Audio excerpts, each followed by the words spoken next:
5, 4, 3, 2, 엔진 정화. 이륙. 목표가 발사되었습니다.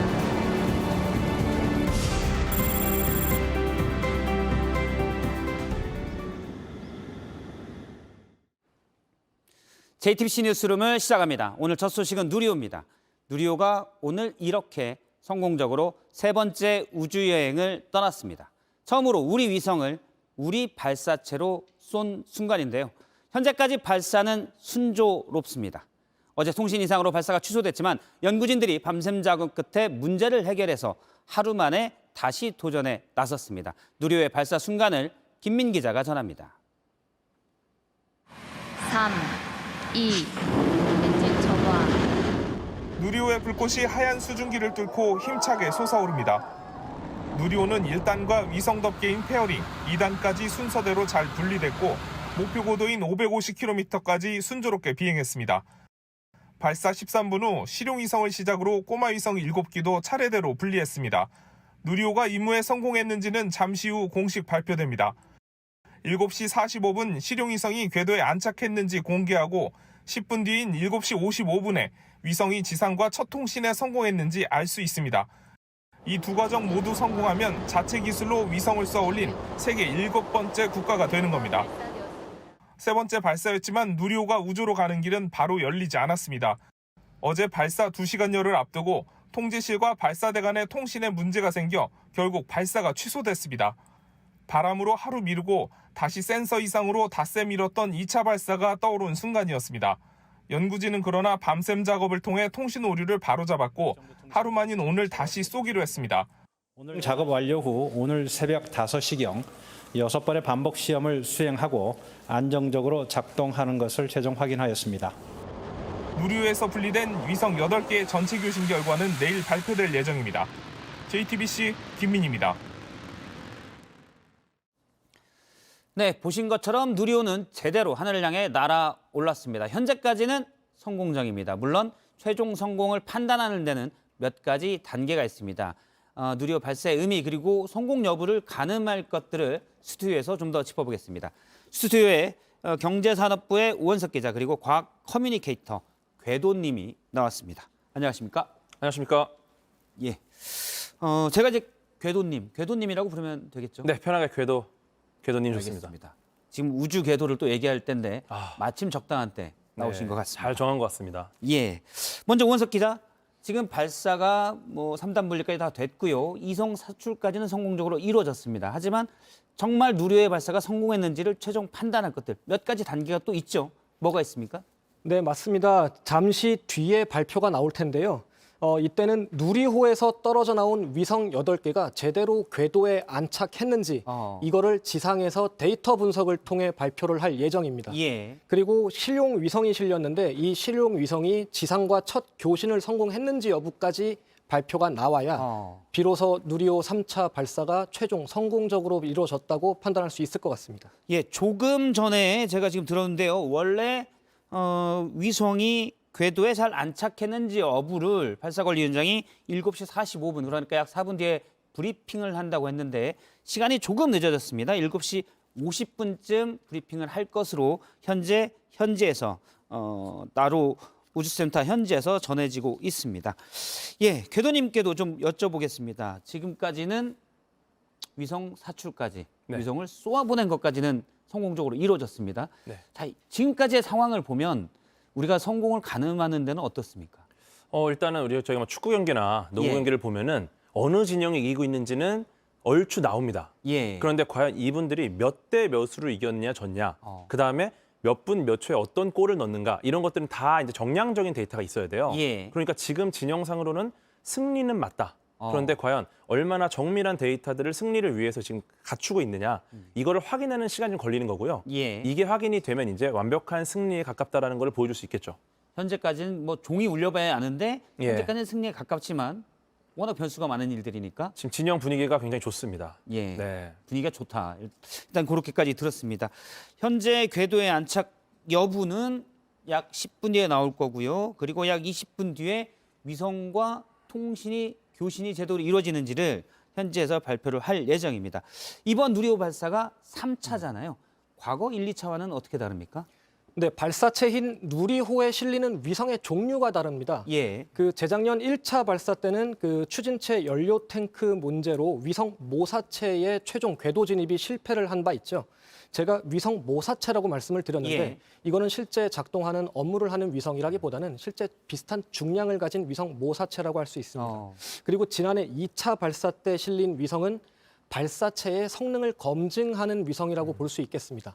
오늘 실전 발사라고 부를 수 있겠는데요. 예. 이때는 실용 위성인데 오늘 진짜 실용 위성을 쏘는 실전 발사를 한 거라고 그렇게 보시면 될 것 같습니다. 예. 그러면 지난번에도 교신까지는 성공했고 지난해 쏘아 올린 성능 검증 위성들이 제대로 교신은 계속 하고 있는 것으로 알고 있어요. 그러면 여기까지는 과학적으로 비슷하기 때문에 어떻게 보면 기술적으로 비슷하기 때문에 이번에도 성공하지 않을까 이렇게 생각할 수도 있거든요. 이건 어떻습니까? 예, 일단은 그 1차 때는 덩어리, 무게만 비슷한 질량 모사체를 올린 거고요. 예. 근데 2차 때 들어간 이제 성능 검증 위성은 정말 성능을 검증하기 위한 위성입니다. 지금도 교신을 하고 있고 이제 통신이 잘 되지만 어떻게 보면은 모의고사였죠.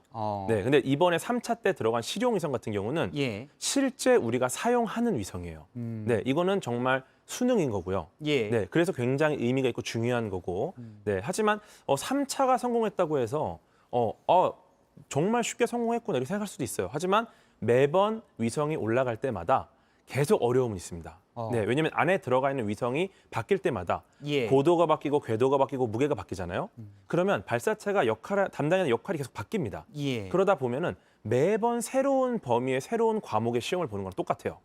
그렇기 때문에 3차 발사를 성공했지만 앞으로 남은 발사들도 계속 성공할 거다라는 보장은 없습니다. 그만큼 이 매 발사를 신중하고 굉장히 열심히 최선을 다해서 준비해야 예. 된다. 이걸 알아주셔도 좋겠습니다. 그만큼 우주과학은 어려운 거다. 어렵고 중요하고 굉장히 노력이 많이 들어갑니다. 지난해까지가 이제 성능 검증 모형 위성이기 때문에 이게 네. 리허설이라면 방송으로 따지면 예, 이번에 누리호 3차가 실제 방송처럼 되는 거군요. 그렇죠. 이번에 위성을 쏘는 방식도 약간은 다르다고 들었습니다. 앞서 네. 이제 위성을 어떻게 쏘느냐 또 어떤 위성을 싣고 가냐에 따라서 기술적으로 변화들이 있기 때문에 그런 것도 다 체크해야 되는데 이번에 눈여겨볼 만한 건 어떤 게 있습니까? 일단은 무게가 좀 줄었고요. 예. 네, 그리고 고도가 낮아졌습니다. 네, 550km 정도로 낮아졌기 때문에 예. 실제로 이제 이 발사체가 발사돼서 첫 분리가 되는 시점이 빨라졌습니다. 고도가 낮아져서. 예. 네. 하지만 이번에 들어가 있는 이 발사체 안에 들어가 있는 위성들이 실용 위성, 차세대 소형 위성 2호를 시작으로 큐브 위성 7개가 하나씩 다 분리가 되게 지금 되는데 화면에 나와 있는데 예. 지금 여러 개가 지금 나오고 그렇죠. 있습니다. 네, 이것들이 어떻게 보면은 그 예전에 그 2차 때는 사출 장치가 나와서 사출 장치로부터 분리가 됐어요. 네, 충분한 시간을 갖고 이제 뭐 여러 진동이나 떨림이 없는 상태에서 또 사출이 됐고요. 그런데 예. 이번에는 실제 3단에서 정지한 후에 엔진이 정지된 후에 여기서 이제 위성 8기가 사출이 됩니다. 그러니까 누리호의 직접 사출인 거죠. 예전에는 뭐 팔 같은 게 나와서 좀 떨어뜨려 놓은 다음에 보냈다면 이번엔 좀 바로 보낸다는 말씀인가요? 예전에는 닭을 풀어서 닭이 알을 낳는 것처럼 쐈다면 예. 지금은 이제 양계장 주인이 알을 하나씩 놓으면서 가는 거죠. 네. 언뜻 그려지진 않지만 대충 무슨 말인지는 알 네. 것 같습니다. 양계장 주인이 이제 알을 계속 놓고 가는 시기다. 말씀드리고 싶은 거는 2차랑 상당히 바뀌었다는 겁니다. 예. 그리고 20초 간격으로 직접 사출을 하기 때문에 이 놓여지는 사출되는 위성들이 예. 이제 굉장히 안테나나 신호를 받아야 되고 이제 위치들도 가까울 수 있어요. 그렇기 때문에 얘네들이 얼마나 정교한 위치에 놓여지느냐가 중요하고요. 예. 자세나 이런 것들이 틀어지면 또 신호를 못 받습니다. 그래서 빠른 간격으로 빠르게 사출되는 것 자체가 굉장히 어려운 도전이고 이것들 사이에서 이제 위성들 간에 어떤 문제나 충돌이 생기지 않도록 하기 위해서는 예. 역시 어려운 거고 그래서 3차 때 어떻게 보면 좀 더 어려운 난이도의 어떤 미션을 이번에 테스트해본 거라고 볼 수도 있습니다. 아 그렇군요. 실용 위성을 쏘지만 우리도 점차 기술을 네. 축적을 해야 되니까 좀 더 어려운 기술을 쓰는 것이다. 안 해본 것들을 끊임없이 도전하는 거죠. 예. 예. 알겠습니다. 이번에 쏘는 위성들을 약간 원석 기자가 약간 설명을 해주겠습니까? 네, 지금 저희가 계속 말씀드리고 있는 게 위성이 총 8개가 실렸죠. 그중에 가장 중요한 위성이 차세대 소형 위성 2호라는 녀석이고요. 예. 제일 먼저 분리되는 죽탑재 위성이고 그 다음으로 7개 큐브 위성들이 차례로 분리됐습니다. 그리고 차세대 소형 위성 2호는 기후 변화에 영향을 미치는 북극의 해빙 변화를 좀 탐지하는 임무를 수행하게 되고요. 예. 이 밖에 우리나라 산림 생태 변화 그리고 해양 환경 오염 관련 정보도 수집할 예정입니다. 예. 이번은 실험이 아니고 지금 오원석 기자가 얘기한 것처럼 실제 사용할 수 있는 이제 위성을 쏘는 거기 때문에 이게 성공하면 우리도 이제 명실상부한 우주 강국이 된다. 이렇게 볼 수도 있겠네요. 맞습니다. 지금 1톤 이상의 위성 탑재체를 쏘아 올릴 수 있는 7번째 나라로 네. 제대로 올라갔다고 볼 수 있게 되는 거죠. 예, 알겠습니다. 이번에 궤도에 대해서 좀 여쭤보겠습니다. 궤도님인데 네. 이번에 위성을 쏘면 여명 황혼 궤도라는 게 있다고 들었습니다. 이 이름이 그냥 붙인 이름인지 모르겠지만 실명인지는 모르겠지만 좀 특이합니다. 어떤 의미가 있죠? 사실 저희가 연구할 때는 이제 던더스크 오빗이라고 불렀었어요. 그런데 이거를 번역하니까 여명 황혼 궤도라고 불리는데 예. 이름 자체가 좀 낭만적이다라고 보는 분들도 계시더라고요. 네, 근데 간단히 설명드리면은 낮과 밤의 경계가 있습니다. 예. 그 경계면을 따라가는 위성이라고 보시면 돼요. 근데 이 위성 안에 장비가 굉장히 에너지를 많이 쓰는 장비가 있어요. 예. 네, 합성 개구 레이더라고 이 장비가 굉장히 많이 에너지를 쓰니까 항상 태양 패널이 태양 쪽을 보고 있어야 됩니다. 그래서 태양 패널 쪽은 항상 낮은 거고요. 예. 그 경계를 따라가다 보니까 항상 낮에 에너지를 받으면서 계속 밥을 먹으면서 이동을 하고 있는 거죠. 네. 에너지를 많이 쓰니까 꾸준히 태양 에너지를 계속 받을 수 있게끔. 맞습니다. 그 받을 수 있는 게 저 여명 황혼궤도에서만 그 받을 수가 있는 건가요? 태양 받기 위해서는? 동기 궤도라고 항상 태양 쪽을 보고 있는 궤도가 있는데요. 예. 그 중에서 특히나 이 여명 황혼 궤도는 정말 최적화된 에너지를 꾸준히 받을 수 있다. 가장 좋은 궤도다 이렇게 보시면 될 것 같아요. 예. 예, 지금 현장 그림을 보고 있습니다. 나로 우주센터 모습을 보고 있는데요. 잠시 뒤에 발사관리위원장이 누리호와 성공 여부를 일단 궤도에 과연 안착을 했는지 이 여부를 발표를 할 예정입니다. 그리고 약 10분 뒤에 이제 궤도에 안착했다면 그 위성이 교신도, 그러니까 통신도 제대로 되고 있는지 이를 발표할 예정입니다. 궤도에 제대로 안착하는 이번에 550km 상공에 예. 올린다고 들었는데 궤도에 정확히 안착하는 거는 지금 발사관리위원장이 나오고 있습니다. 현장 누리호 3차 발사 목소리를 결과에 대해 직접 들어보겠습니다. 이정호 과학기술정보통신부 장관께서 브리핑을 하겠습니다.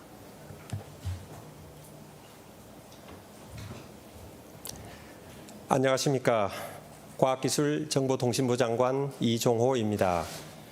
국내 우주 수송 능력을 확보하기 위해 독자 개발한 누리호의 3차 발사가 국민의 관심과 성원 속에 성공적으로 완료되었음을 국민 여러분들께 보고드립니다. 주 탑재 위성인 차세대 소형 위성 2호와 큐브 위성 6기는 정상 분리된 것을 확인하였으나 도요셋 4기 중 1기의 경우 사출 성공 여부를 확인하기 위해 약간의 시간이 더 필요한 상황입니다. 또한 차세대 소형 위성 2호의 경우 남극 세종기지에서 위성 신호를 수신하였음을 확인하였습니다. 지난해 누리호 2차 발사 성공에 이어 오늘 3차 발사까지 누리호 비행 성능을 확인하며 누리호의 신뢰성을 확보함과 동시에 발사 서비스는 물론 다양한 위성 운영과 우주 탐사까지 우리의 가능성을 다시 한번 확인하는 계기가 되었습니다. 발사체 본연의 역할인 위성 발사를 충실하게 수행하여 관련 기술과 운영 능력이 진일보하였고 체계 종합 기업인 한화 에어로스페이스도 최초로 발사 운영에 참여하여 역할을 완수했다는 점에서 큰 의미가 있습니다. 앞으로도 누리호는 기술적인 안정성을 높이기 위해 2027년까지 3차례 비행을 더 수행하게 됩니다. 뿐만 아니라 과기정통부는 누리호 개발의 경험과 기술을 토대로 누리호보다 성능이 향상된 차세대 발사체 개발을 추진하여 국제적인 경쟁력을 확보하는 한편 기업과 연구기관들이 다양한 시도와 비즈니스 모델을 펼쳐 나갈 수 있는 뉴스페이스 시대에 기반을 마련해 나가겠습니다.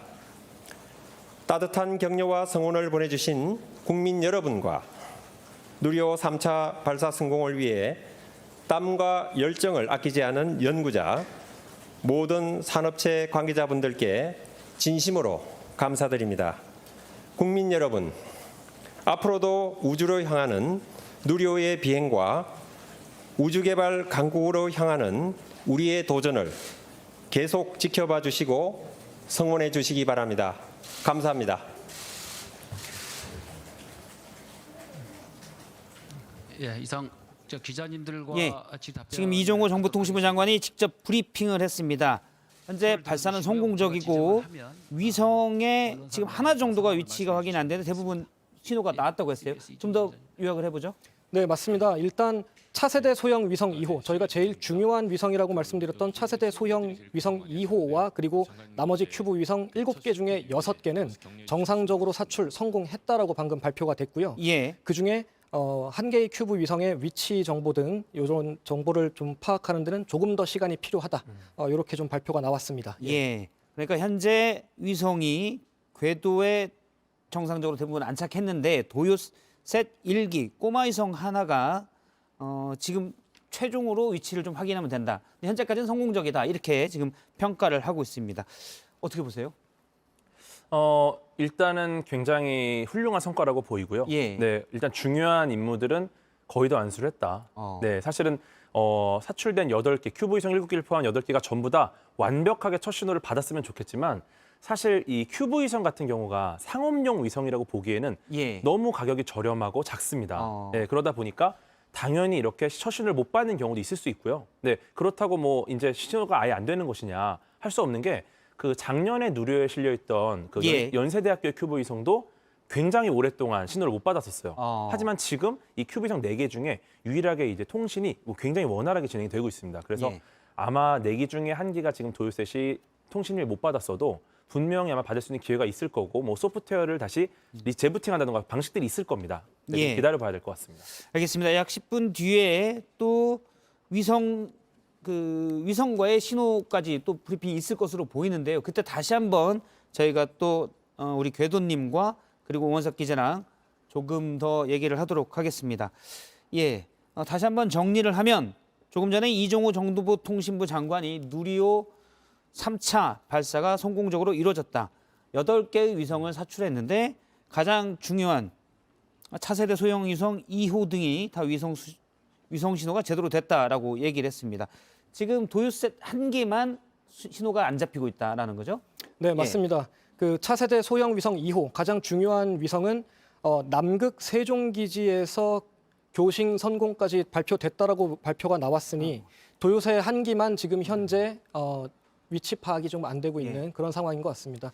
요거 같은 경우에는 방금 그 궤도님 말씀하신 것처럼 언제든지 다시 그 통신할 수 있는 기회가 있고 예. 그리고 가장 오래 통신할 가능성도 있으니까 조금 더 지켜봐야 할 것 같습니다. 알겠습니다. 제가 잠깐 정정을 하겠습니다. 앞서 이제 다시 위성과의 교신이 다 확인되면 추가로 브리핑이 있을 것이라고 제가 말씀을 드렸는데요. 앞서 이제 이종호 장관 얘기대로 지금 큐브 위성, 그러니까 도요셋 1기만 신호가 잡히지 않고 다 위성 신호가 잡혔기 때문에 1기는 이제 큐브님 말씀이 시간이 오래 걸릴 수도 있다라는 거잖아요. 예. 예.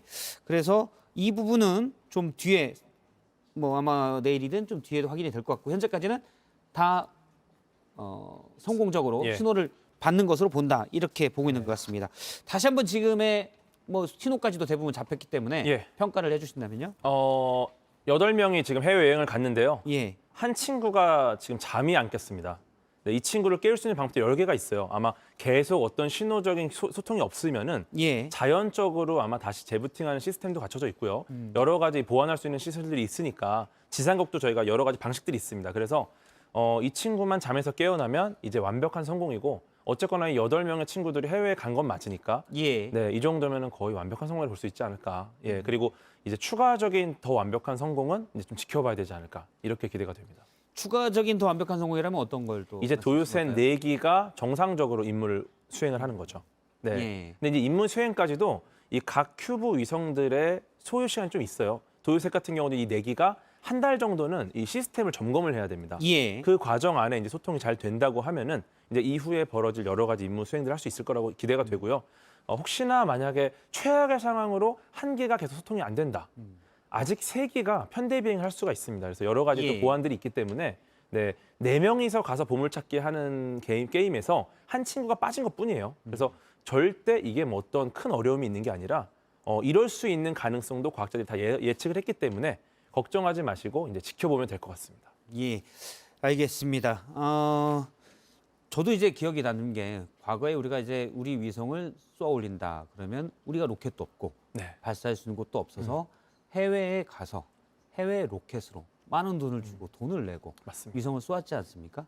그런데 이제 지금은 우리 기술로 이제 우리 땅에서 우리 로켓으로 위성을 쏜다는 거. 이거는 저 뭐랄까요? 과학기술이나 우주과학 입장에서는 어떻게 평가할 만한 건지. 예. 너무 강력한 힘을 갖게 된 거죠. 예. 네, 항상 렌트카만 타고 여행을 다니다가 저희가 이제 제대로 자차를 한번 산 건가요? 자차를 샀습니다. 예. 근데 이 자차가 너무 좋다 보면은 이제 이 차를 제가 안 쓸 때는 렌트해 줄 수도 있어요. 예. 그러면 얼마나 우리나라에 큰 힘이 되겠습니까? 예, 많은 돈을 벌 수도 있고 예. 그리고 어떤 거래나 딜을 할 수 있는 수단이 될 수도 있습니다. 네, 그래서 이 과정에서 우리가 어떤 힘을 갖게 되는 거죠. 예. 예, 모든 나라가 이제 우리나라 자국 위성들만 쏘겠다 했을 때 발사체를 보유하지 않은 국가는 사정할 수밖에 없어요. 이제 우주 시대인데. 예, 근데 우리나라는 그래? 그럼 우리는 우리 걸로 쏘겠다. 어. 굉장히 깔끔하게 정리할 수 있는 거죠. 우린 내 거 있어. 이렇게 네, 할 수 있다는 그렇죠. 말씀이죠. 네. 지금 뭐 반도체나 이런 걸 보면 각 세계 각국의 어떤 경제도 안보랑 같이 엮이면서 서로 견제들도 많은데 네. 우리는 확실히 우리 기술을 이제 갖게 되는 거군요. 그렇죠. 자부심뿐만 아니라 실질적인 이득이 굉장히 많을 것이다. 예, 알겠습니다. 앞으로도 계속 지금 예정이 돼 있죠. 발사를 계속 하려고 이제 우주센터에서는 네. 계속 계획이 되는 걸로 알고 있습니다. 일단 뭐 누리호 같은 경우는 이제 3차 발사지만 예, 4차, 5차, 6차까지 계획이 돼 있고요. 그 이후에 이제 차세대 발사체 사업을 이미 시작을 하고 있습니다. 예, 그래서 끊임없이 계속 새로운 발사체를 만들고 도전을 할 예정이고요. 사실은 이제 이번 3차까지 해서 야구 선수가 홈런을 2번 치고 안타를 1번 친 걸 목격을 한 겁니다. 딱 3번의 스윙을 했어요. 예, 근데 우리가 야구 선수의 실력을 볼 때 홈런을 1번 쳤다고 우수한 선수라고 하진 않잖아요. 항상 그 선수의 타율을 봅니다. 예, 예, 타율을 보려면 이 선수가 충분히 야구 경기를 할 수 있는 기회가 주어져야 돼요. 예, 이번에도 우리가 3차를 성공했어. 이제 우리는 끝났네가 아니라 예, 이 선수에게 더 많은 발사할 수 있는 경기를 계속 제공해야 됩니다. 그게 타율이 어느 정도 쌓여서 정말 높은 타율의 타자가 되면은 그제서야 우리나라가 이제 우주 강국이 되는 거죠. 예. 사실 내공은 에버리지죠. 그렇습니다. 예, 알겠습니다. 이거 하나만 짧게 여쭤보겠습니다. 나중에 우리가 유인 우주 왕복선도 네. 언제쯤 가능할까요? 빠를 수도 있겠죠. 다른 나라보다. 왜냐하면 우리나라가 지금까지 이루어왔던 과학기술의 성과가 이렇게 정비례하게 올라가질 않아요. 예, 네, 어느 순간 급격하게 올라갑니다. 제가 볼 때는 이제 모든 굉장히 많은 나라들이 대한민국이 어떤 식으로 우주를 개발해왔는지를 벤치마킹하는 시대가 올 거라고 보고요. 예, 예, 아마 우리나라가 우주로 가게 될 때는 정말 안전하고 완벽한 형태로 가게 되지 않을까. 알겠습니다. 누리호 3차 발사 성공 소식을 궤도님 그리고 우원석 기자와 함께 짚어봤습니다. 고맙습니다. 감사합니다.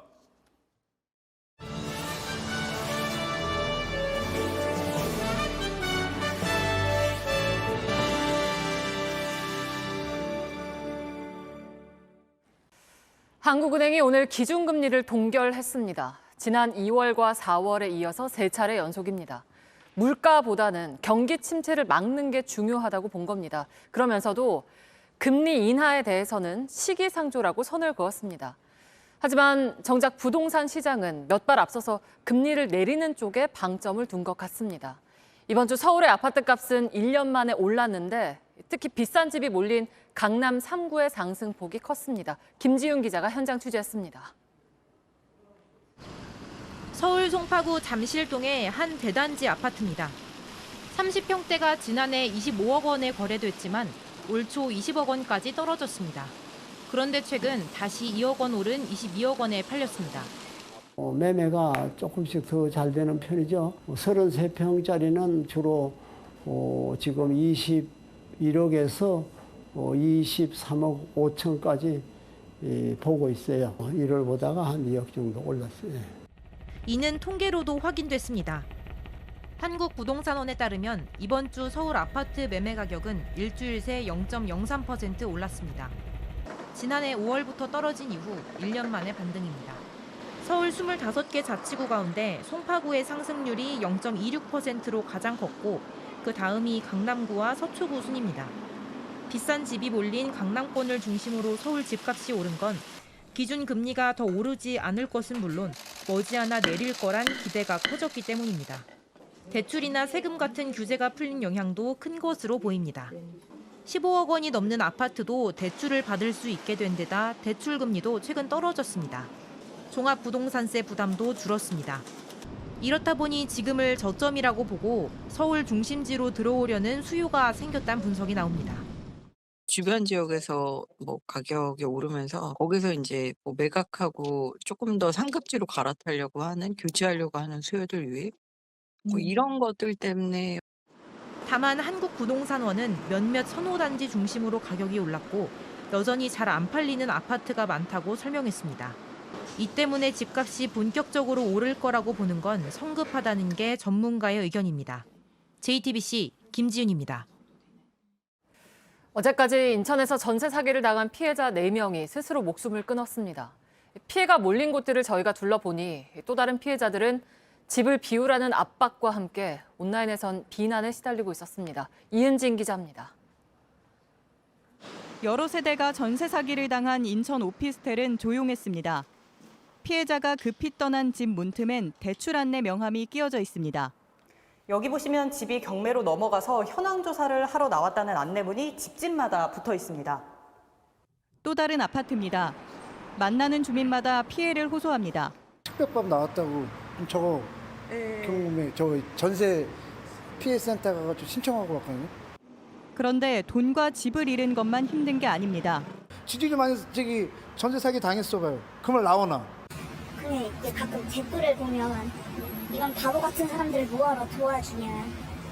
답답하고 억울한데 주변 시선도 상처입니다. 엘리베이터에 붙은 안내문에는 누군가 피해자끼리라도 소통하자는 글을 남겨놨습니다. 어제 숨진 채 발견된 이모 씨가 살던 아파트로 가봤습니다. 26개월 관리비 369만 9천 원을 안 냈다는 공지가 붙어 있습니다. 이 씨에게 부담이 됐을 겁니다. 경매로 집을 넘겨받은 업체들은 집을 비우라고 압박합니다. 문을 안 열어주면 여기 도어락을 따고 들어오겠다. 공동현관 비밀번호, 개인현관 비밀번호까지. 무이자 대출을 해준다는 전세 사기 특별법이 통과됐지만 마음은 더 막막합니다.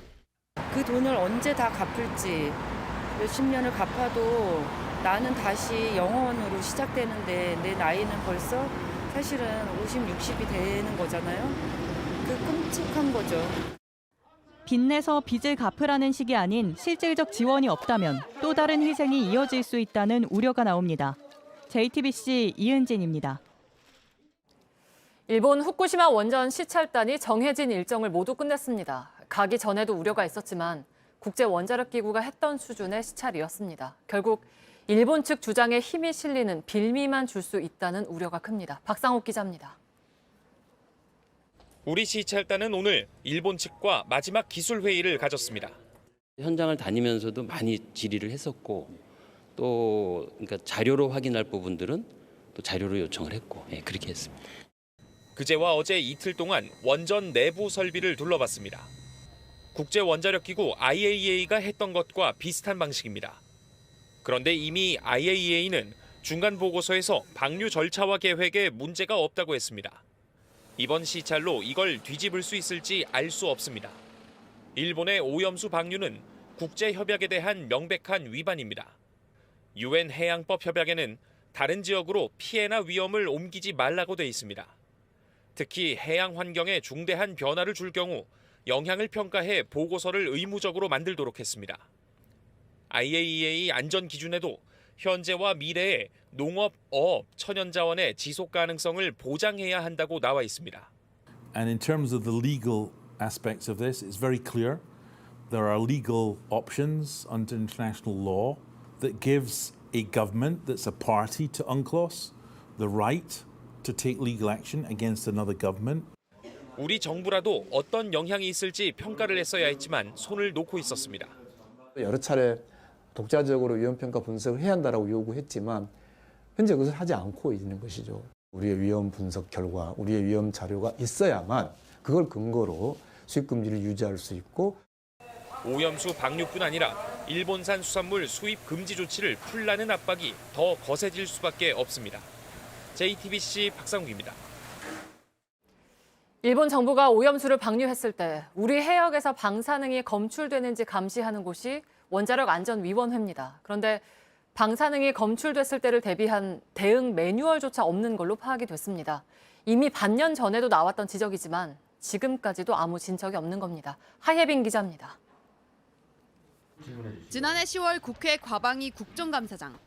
원자력안전위원회를 향해 후쿠시마 오염수 관련 질의가 쏟아졌습니다. 특히 우리나라 해역에서 오염수 수준의 방사능이 나오면 어떻게 대처해야 할지 물었습니다. 만약에 해양 방사능 감시 결과 오염수인 방사능 농도가 검출됐다. 이거에 대한 행동 매뉴얼이 있습니까? 그것은 행동 매뉴얼 확인해 보니까요. 정확하게는 없고요.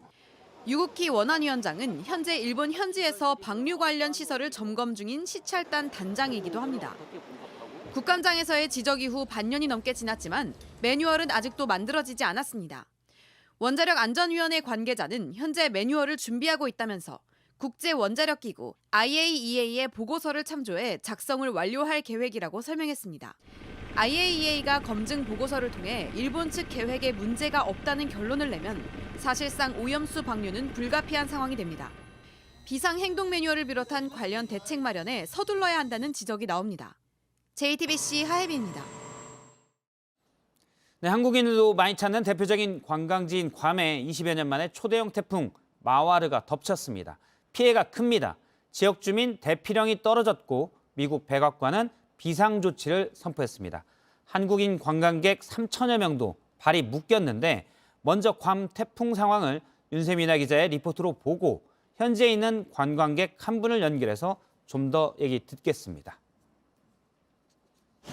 시속 200km가 넘는 거센 바람이 야자수나무를 뒤흔듭니다. 양철 지붕은 종이장처럼 날아다니고 들썩이던 트럭이 버티지 못하고 뒤집힙니다. 현지 시간 24일, 20여 년 만에 찾아온 슈퍼 태풍 마와르가 서태평양의 미국령 괌을 덮쳤습니다.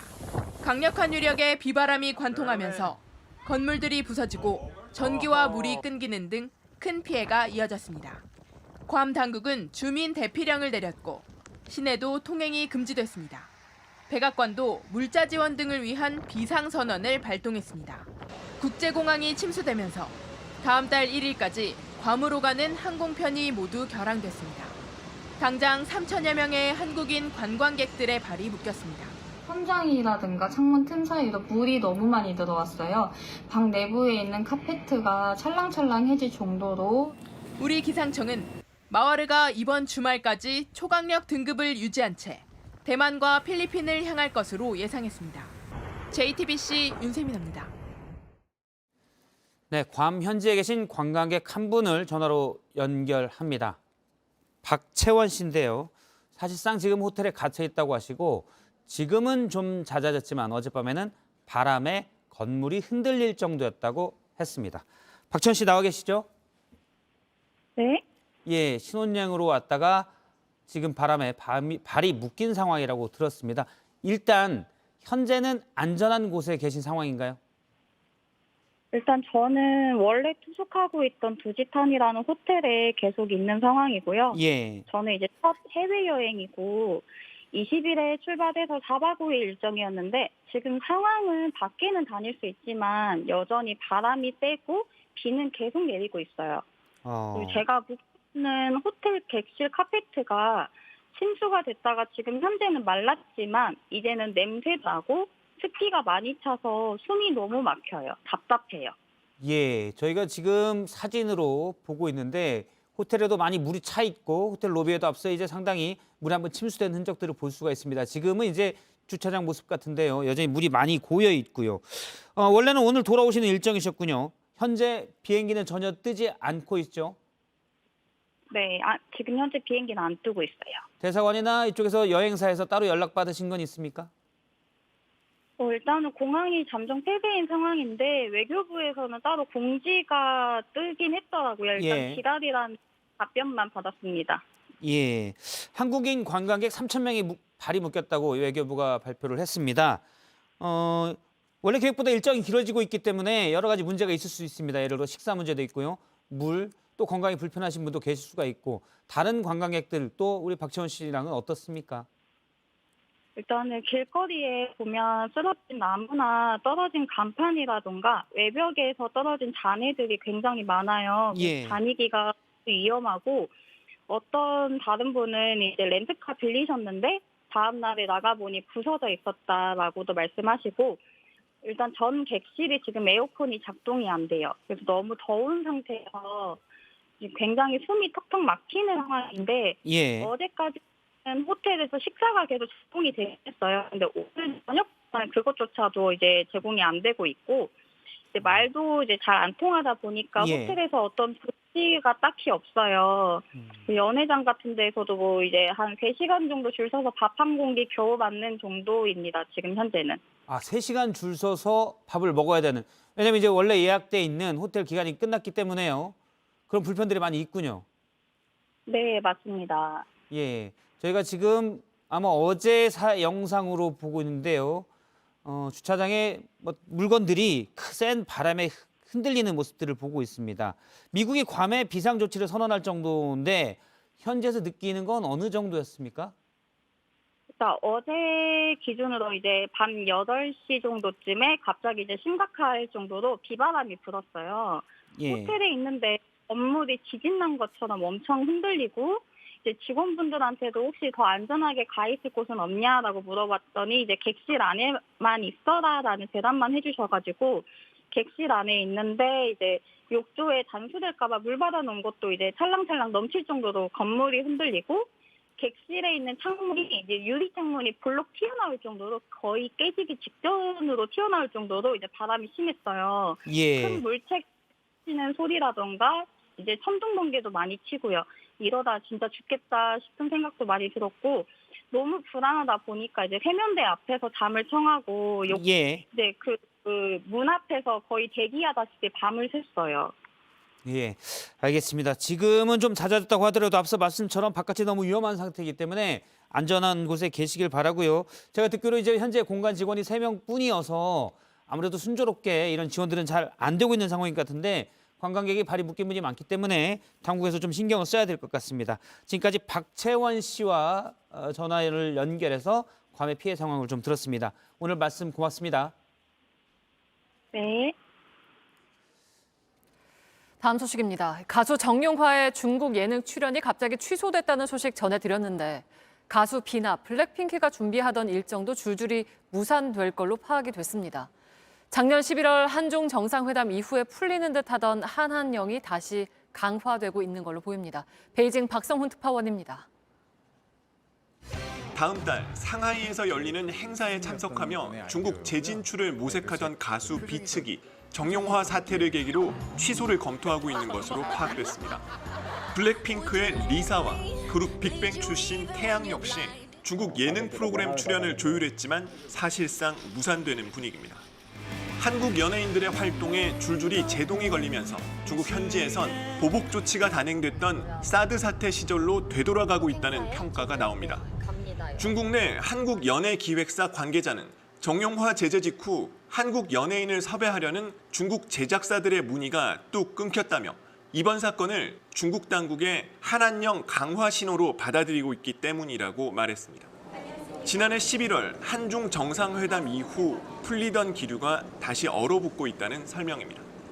다른 업체 관계자는 올 초만 해도 중국 제작사로부터 한류가 개방된다는 확답을 들었다며 한국 연예인들을 중국 프로그램에 출연시키고 싶으니 스케줄을 잡아달라고 했었는데 이번 일로 상황이 다시 급격히 얼어붙었다고 했습니다. G7 정상회의 이후 중국 매체와 온라인에서 한국을 비난하는 여론도 급증하고 있어 우리 정부가 예의주시해야 하는 상황입니다. 베이징에서 JTBC 박성훈입니다. 한국 식품이 중국에서 인기를 끌자 현지 업체들이 이를 베끼다시피 한 짝퉁 제품을 잇따라 내놓고 있습니다. 이러자 우리 식품 기업들이 힘을 합쳐서 중국 법원에 지식재산권 침해 소송을 냈는데요. 1심 재판부가 우리 기업의 손을 들어줬습니다. 이상화 기자입니다. 온라인과 오프라인으로 중국 전역에 팔린 불닭볶음면의 짝퉁 제품입니다. 중국 업체가 만든 것으로 검은 배경과 빨간 제품명은 물론 캐릭터가 불을 뿜는 것까지 그대로 따라서 만들었습니다. 소금이나 설탕, 조미료까지 얼핏 보면 같은 회사가 만든 것처럼 디자인이 똑같습니다. 제품 이름을 한글로 쓰고 사나이라는 한글 브랜드를 달거나 심지어 한글 설명을 달기까지 합니다. 한국에서 생산한 제품처럼 착각하도록 만든 겁니다. 가품을 판매하고 있는 업자들이 교묘하게 약간의 변형을 통해서 단속을 당하지 않게끔 하는 것이 최근의 트렌드라고 볼 수 있을 것 같습니다. 짝퉁 제품이 넘쳐나자 재작년 국내 식품업체 4곳이 협의체를 구성했습니다. 중국 지식재산권 법원에 7건의 소송을 제기했는데 중국 법원은 이 중 5건에 대해 한국 업체 손을 들어줬습니다. 법원은 한국 식품업체에 각각 10만에서 20만 위안, 한화로 1,800만 원에서 3,700만 원을 배상하라고 판결했습니다. 우리 기업들이 중국 법원에서 공동으로 지식재산권 소송을 벌여 이긴 건 이번이 처음입니다. 다만 중국 업체가 항소할 수 있기 때문에 아직 기뻐하긴 이르다는 게 업체들의 입장입니다. JTBC 이상화입니다. 자녀 채용 특혜 의혹을 받던 중앙선거관리위원회 박찬진 사무총장과 송봉섭 사무차장이 오늘 사퇴했습니다. 여권에서 연일 사퇴하라는 압박이 나오자 국민적 비판을 겸허히 수용하고 도의적인 책임을 지겠다며 자리에서 물러났습니다. 송우영 기자입니다. 그동안 제기된 선관위 간부들의 자녀 특혜 채용 의혹은 6건입니다. 박찬진 사무총장에 따른 광주시의 한 구청에서 일하다 지난해 전남 선관위의 경력직으로 채용됐습니다. 송봉섭 사무차장에 따른 충남 보령시청에서 일하다 2018년 충북 선관위의 경력직으로 뽑혔습니다. 국민의힘은 강도 높은 조사가 필요하다고 비판했지만 박 사무총장은 국회에 나와 특혜는 없었다고 주장했습니다. 아빠 찬스 아닙니까? 예? 아빠 찬스. 아닙니다. 그거 더 드러나는 거 아닙니까? 드러나면 제가 그 책임을 지겠습니다. 하지만 여권이 뻔뻔하게 버티고 있다며 연일 압박의 수위를 높이자 결국 사무총장과 차장이 자리를 내려놨습니다. 만시지탈이긴 하지만 당연한 귀결이라고 생각합니다. 선관위 측은 이번 사태와 관계없이 채용 특혜 관련 진상조사를 철저히 진행하고 합당한 조치를 취하겠다는 입장을 냈습니다. 여당의 압박에 특별감사위원회까지 꾸린 선관위는 5급 이상 임직원들을 대상으로 자녀 경력 채용 사례를 전수조사하기로 했습니다. JTBC 송우영입니다. 예, 속보나 전해드리도록 하겠습니다. 정부가 건설노조의 1박 2일 집회 이후 엄정 대응 방침을 밝힌 가운데 오늘 금속노조가 대법원 앞에서 1박 2일 농성을 예고했습니다. 경찰이 이미 조금 전에 3명을 연행했습니다. 약간의 충돌은 있었는데요. 지금 현장 취재 기자를 연결해서 상황을 좀 들어보도록 하겠습니다. 심수미 기자, 지금 상황은 어떻습니까? 현재 서초구 대법원 앞에는 주최 측 추산 약 100명이 모여서 야간 문화제를 진행하고 있습니다. 앞서 오후 6시 30분쯤 경찰이 문화제에 사용할 방송 차량 진입을 막으면서 실랑이가 벌어졌고 참가자 3명이 공무집행 방해 혐의로 경찰에 연행됐습니다. 이후 아직까지는 큰 충돌은 없는 상태입니다. 오늘 집회는 오후 2시 20분쯤 서울 용산 대통령실 앞에서 시작됐습니다. 이태원과 잠수교를 거쳐 대법원까지 행진을 했는데 오늘 밤 노숙을 한 뒤 내일 아침까지 이어질 예정입니다. 지금 금속노조는 그러니까 1박 2일 집회를 하겠다는 입장인 거죠? 네, 그렇습니다. 그런데 얼마 전에 대통령이 국무회에서도 얘기를 했고요. 1박 2일 이런 집회에 대해서 강경 대응하겠다고 했는데 경찰 입장은 어떻습니까? 경찰은 어떻게든 강제 해산시키겠다는 입장인가요? 일단 야간 문화제와 노숙 농성은 신고를 해야 되는 집회가 아니어서 경찰은 금지 통보를 하지는 않았습니다. 다만 경찰은 야간 문화재가 집회로 변질이 되면 해산 절차를 진행하겠다라는 입장이고 노숙행위에 대해서도 통행을 방해할 경우 가능한 법적 조치를 하겠다고 예고했습니다. 때문에 밤사이 충돌이 빚어질 가능성도 배제할 수 없습니다. 경찰은 엊그제 윤석열 대통령의 불법 집회 엄정 대응 발언 이후 오늘부터 3주간 기동대 12,000여 명을 동원한 불법 집회 해산 훈련을 시작하기도 했습니다. 노조는 대통령 한마디에 경찰이 폭력 연행에 나섰다며 비판 성명을 냈습니다. 예, 정부와 노동계가 충돌하는 양상인데, 네, 심수미 기자였습니다. 다음 소식입니다. 휠체어를 타지 못하고 누워 지내는 어머니를 위해 자녀가 헌법 소원을 냈습니다. 교통약자를 위한 규칙에 침대형 휠체어가 빠져 있어 평등권을 침해한다는 겁니다. 헌법재판소가 자녀의 목소리에 응답해 내년까지 법을 고치라고 했습니다. 박사라 기자입니다. 휠체어를 타고 이동할 수 있게 만들어진 장애인 콜택스입니다. 교통약자를 위해 휠체어를 탄 채 타고 내릴 수 있도록 한 규정에 따른 겁니다. 하지만 여기에서 말하는 휠체어는 앉아서 타는 표준 휠체어입니다. 앉기 힘들어 누워서 이동해야 하는 장애인들은 이동이 어렵습니다. 눕는 정도라든가 이 크기나 여러 가지 때문에 아예 탑승이 어려운 경우가 생기는 거죠. 사설 응급차나 자기 차량을 개조하는 등 이렇게 비용에 있어서 많이 어려움을 겪게 되는 거고. 그러자 누워서 지내는 어머니와 사는 A씨가 헌법 소원을 냈습니다. 규정에 침대형 휠체어가 빠져 있어 평등권을 침해했다는 겁니다. 헌법재판소는 A씨의 손을 들어줬습니다. 이 조항은 합리적 이유 없이 표준 휠체어를 이용할 수 있는 장애인과 표준 휠체어를 이용할 수 없는 장애인을 달리 취급하여 청구인의 평등권을 침해합니다. 헌재 결정에 따라 국회는 내년까지 교통약자를 위한 이동수단에 침대형 휠체어가 포함되도록 법을 바꿔야 합니다. JTBC 박사라입니다. 네, 이재명 대표가 비명계 이원흑 의원에 대해 사실상 감찰을 지시한 것으로 알려지면서 민주당의 계파 갈등이 극단으로 치닫고 있습니다. 오늘은 비명계 쪽에서 이 대표의 강성 지지층을 향해 공격을 중단하라는 내용의 당 결의문을 채택하자고 제안했는데 친명계 반발로 무산됐습니다.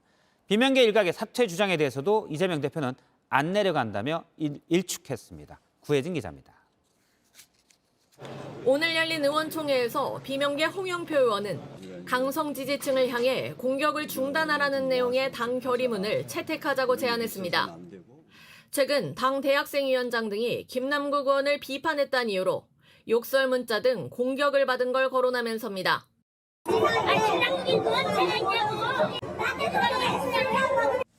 하지만 결의안 채택은 친명계의 반발로 무산됐습니다. 강성 지지층 문제를 제기한 비명계 이원욱 의원에 대해 이재명 대표가 사실상 감찰을 지시하면서 친명계의 반격이 수면 위로 떠오른 모양새입니다. 혹은 공세적으로 전환할 시기가 됐다. 아, 역시 때를 기다리고 계셨구나. 네, 때가 왔다. 최근 비명계는 물론 친문계를 중심으로 이 대표의 이선 후퇴 주장이 이어지는 상황이었습니다. 이런 가운데 이 대표는 지지자들과의 라이브 방송에서 사퇴할 뜻이 없다고 못을 박았습니다. 그런다고 제가 안 내려가니 걱정하지 마세요.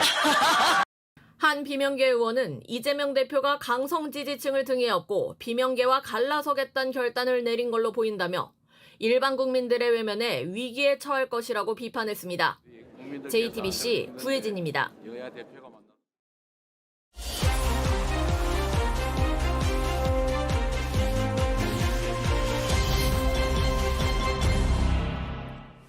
날씨가 좋은 요즘 서울 한강공원을 찾는 시민들이 많습니다. 다만 곳곳에 담배꽁초가 버려져 있다고 하는데요. 어느 정도인지 밀착카메라 박지영 기자가 직접 주워봤습니다.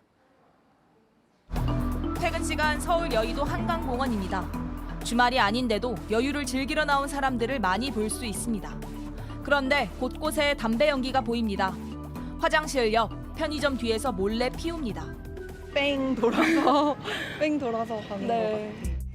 대형 쓰레기통 사이에서 3, 4, 5 모여 피우기도 합니다. 원래 여기서 사람들이 담배를 많이 피우거든요. 비해간다는 뉴스 보이고 하니까. 흡연구역이 따로 정해져 있지만 이용하는 사람은 많지 않습니다.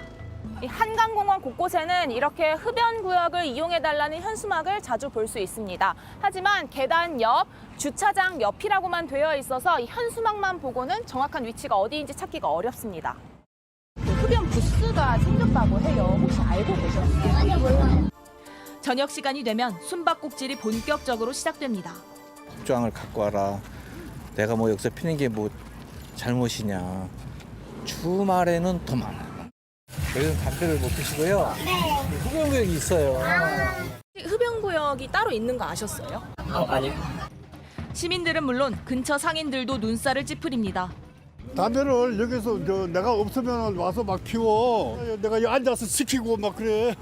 못 피게 하고. 아침이 되면 전날의 흔적은 더욱 선명해집니다. 길바닥과 화단 등 여기저기에서 담배꽁초가 보입니다. 강아지 산책시킬 때마다 냄새가 나니까 자꾸 호기심 갖고 혹시라도 먹지 않을까 좀. 이 저쪽에 흡연 부스 하나가 보이는데요. 제가 걸어보니 1분 정도만 걸어가면 도착할 수 있는 곳입니다. 그런데도 불구하고 이곳 화장실 옆 바닥은 이렇게 피고 버린 담배꽁초들로 지저분한 모습입니다. 청소 노동자들의 손길이 바쁩니다. 저희도 같이 한 5분 정도 담배꽁초를 주워봤는데요. 5분 동안 나온 양만 이만큼입니다. 짧은 시간에 담배꽁초가 100개비 정도 나왔습니다. 치우는 와중에도 담배를 피우며 지나가는 사람도 있습니다. 왜 여기서? 여기서 한컵 다 패요. 손은 너무 많으니까 줄 수 없으니까 채로 걸러요. 한강공원은 공원이라는 이름을 가지고 있지만 법적으론 하천에 속합니다. 금연구역이 없기 때문에 어디서든 담배를 피울 수 있는 겁니다. 서울시는 향후 한강공원 전 구역을 금연구역으로 만들겠다고 했지만 조례 개정은 시작도 못했습니다. 퇴근하고 동료들과 주말이면 가족, 친구들과 함께 찾는 한강공원. 담배는 흡연구역에서 피워야 모두가 찾고 싶은 진짜 공원이 되지 않을까요? 금연이면 더 좋고요. 밀착카메라 박지영입니다. 요양원에 들어갔던 80대 노인이 석 달 만에 다리가 썩어 들어갔습니다. 그 자녀들은 요양원에서 학대가 있었다고 주장하고 있습니다. 이승환 기자입니다. 오른쪽 다리 여기저기가 움푹 패였습니다. 피부와 근육이 썩어 들어갔고 심한 곳은 뼈가 드러났습니다. 음식은 콧줄로 공급해야 하고 말은 하지 못합니다. 아버지 눈 떠봐요. 아유, 아버지 진짜 여기 다리들 다 터지셨네. 85살 정동실 씨. 지난 1월 경기 시흥 한 노인 요양원에 들어갔습니다. 한 달에 한 번 가족들이 찾아갔지만 코로나 방역 때문에 직접 접촉을 못했습니다. 상처 부위를 보여달라고 하면 안 된다고 치료한 지가 얼마 안 돼서 붕대를 풀 수가 없다는 거예요. 석 달 만에 확인한 정 씨 상태는 나빴습니다. 어떻게 이 상태로 여기 오셨냐고 하시면서 다리를 무릎 밑에 절단해야 될 상황까지라고. 가족들은 정 씨가 요양원 생활 전까지 거동에 문제가 없었다고 했습니다. 먼저 걸어서 다니시고 저희들하고 만나서 고기도 먹으러 가고. 지금은 생사를 장담할 수 없습니다. 요양원 측은 정 씨가 원래 욕창이 있었고 돌보기 위해 최선을 다했다고 설명했습니다. 그래서 욕창이 사실 좀 급속도로 가는 부분도 있는 것 같더라고요. 노인 보호 전문기관은 정 씨가 어떤 대우를 받았는지 조사하고 있습니다. JTBC 이승환입니다. 가수 이선희 씨가 회사 돈을 횡령한 혐의로 오늘 경찰에 나와서 조사를 받았습니다. 이 씨는 관련 내용을 부인하고 있습니다. 최지우 기자입니다. 경찰청 중대범죄수사과는 오늘 오전부터 가수 이선희 씨를 불러 조사했습니다. 이 씨가 자신이 만든 기획사 자금을 횡령했다는 의혹을 살펴보기 위해서입니다. 일하지 않은 사람을 허위로 직원 명단에 올리는 등 관련 정황이 포착돼 구체적 내용을 확인하고 있는 것으로 알려졌습니다. 해당 기획사 원엔터테인먼트는 이 씨가 2013년에 만든 회사로 지난해 문을 닫았습니다. 경찰은 앞서 이 씨의 소속사 후크엔터테인먼트의 횡령 혐의를 수사하고 있었는데 이 과정에서 이 씨 개인 의혹에 대한 첩보를 입수해 별도 수사에 나선 것으로 전해졌습니다. 오늘 조사에서 이 씨는 본인은 가수일 뿐 경영과 관련한 내용을 전혀 아는 게 없다며 혐의 대부분을 강하게 부인한 것으로 파악됐습니다. 경찰은 관계자에 대한 추가 조사도 이어갈 예정입니다. 한편 국세청도 올해 초 후크엔터테인먼트와 관련한 조사 과정에서 원엔터테인먼트에 대한 세무조사를 했습니다. 하지만 경찰은 세무조사와 이번 조사가 관련이 없다고 밝혔습니다. JTBC 최지우입니다. 7년 전 우리나라에 온 한 캄보디아 여성이 한국 정부를 상대로 소송을 시작했습니다. 5년 가까이 일한 임금을 받지 못했고 또 농장주가 사라진 상황이라고 하는데요. 자세한 내용을 박현주 기자가 보도합니다. 1,500평 넓이 농장 비닐하우스 안엔 잡초가 자랐습니다. 7년 전 우리나라에 온 캄보디아 여성 아리는 여기서 5년 가까이 일했습니다. 하루 9시간, 쉬는 날은 한 달에 이틀이었습니다. 하지만 임금은 제대로 못 받았습니다. 돈 주세요. 사진님 슬로크니 저는 땅 꽉캉 캉다님 쪼는 부터 꽉 라이코 꽃위야. 최저임금으로 계산해도 7,177만 원. 아리가 받은 돈은 950만 원이었습니다.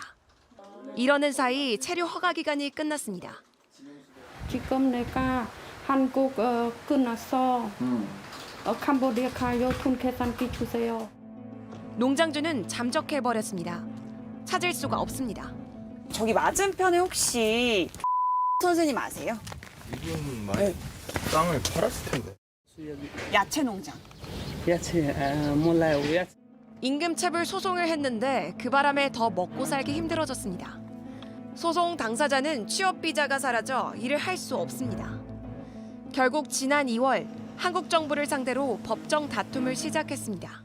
하루라도 빨리 돌아가게 하기 위해서는 국가의 책임을 물어야겠다라고 생각을 했던 거죠. 23살에 온 아리는 올해 31살이 됐습니다. 컴프랑린 비자 그래ឲ្យបានប្រឡងជាប់ហើយបានមកធ្វើការនៅប្រទេសកូរ៉េដើម្បីមានលុយទៅស្រុកខ្មែរវិញដើម្បីយកលុយហ្នឹងទៅបើកហាងបើកអីចឹងលោកគ្រូរកស៊ីអីចឹងលោកគ្រូ 이 꿈은 언제 이루어질지 알 수 없습니다. JTBC 박현주입니다. 기상센터입니다. 오늘 오후에 천리안 위성이 찍은 태풍 마와르의 모습입니다. 태풍의 눈이 선명하게 보이고 있는데요. 우리나라와는 이렇게 좀 멀리 떨어져 있는 상황입니다. 현재 중심 부근엔 초속 55m의 강력한 바람이 부는 초강력 태풍으로 발달을 했습니다. 괌을 지난 상태고요. 다음 주 초에는 타이완 남동쪽 해상까지 진출할 것으로 예상이 됩니다.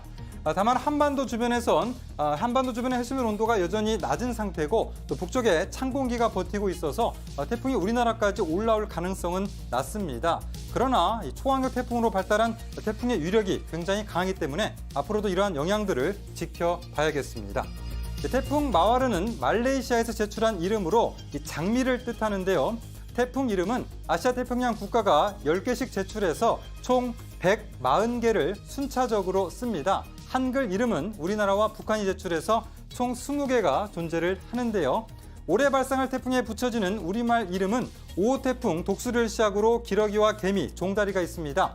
독수리와 개미는 우리나라에서 붙인 이름이고 기러기와 종다리는 북한이 제출한 이름입니다. 자, 내일 날씨 보겠습니다. 내일은 오전부터 이 북쪽을 지나는 기압골의 영향으로 전국 곳곳에 비가 조금 내리겠습니다. 또 오후에는 소나기도 예상이 되는데 돌풍이 불고 천둥, 번개가 치는 곳도 있겠습니다. 내일은 전국이 흐린 가운데 경기 남부 쪽에서는 오전에 좀 비가 오는 곳이 있겠고요. 또 강원도에서도 살짝 비가 오는 곳이 있겠습니다. 충청과 남부지방 중심으로 내일 5에서 20mm의 비나 소나기가 예상됩니다. 기온 보시겠습니다. 아침 기온은 서울 16도, 청주 17도 등으로 오늘보다 1도에서 3도가량 높겠습니다. 낮 기온은 서울 27도, 대구 25도 등으로 오늘과 비슷하거나 조금 낮겠습니다. 물결은 전해상에서 0.5에서 2m로 잔잔하게 일겠습니다. 석가탄신인 토요일에 전국적으로 소나기가 오는 곳이 있겠고요. 일요일과 월요일 사이에는 남서쪽에서 유입되는 온난수변한 공기와 북쪽의 찬 공기가 만나면서 전국적으로 비가 내리겠습니다. 지금까지 기상센터였습니다. 뉴스룸이 지난달부터 연속 보도한 돈봉투 전당대회 의혹과 다단계 주가 조작단 보도가 제392회 한국기자협회 이달의 기자상에 동시에 선정됐습니다. 돈봉투 의혹은 취재보도 부문, 주가 조작단 의혹은 경제보도 부문에서 상을 받게 됐습니다. 네, 오늘 뉴스룸을 마칩니다. 시청해주신 여러분 고맙습니다.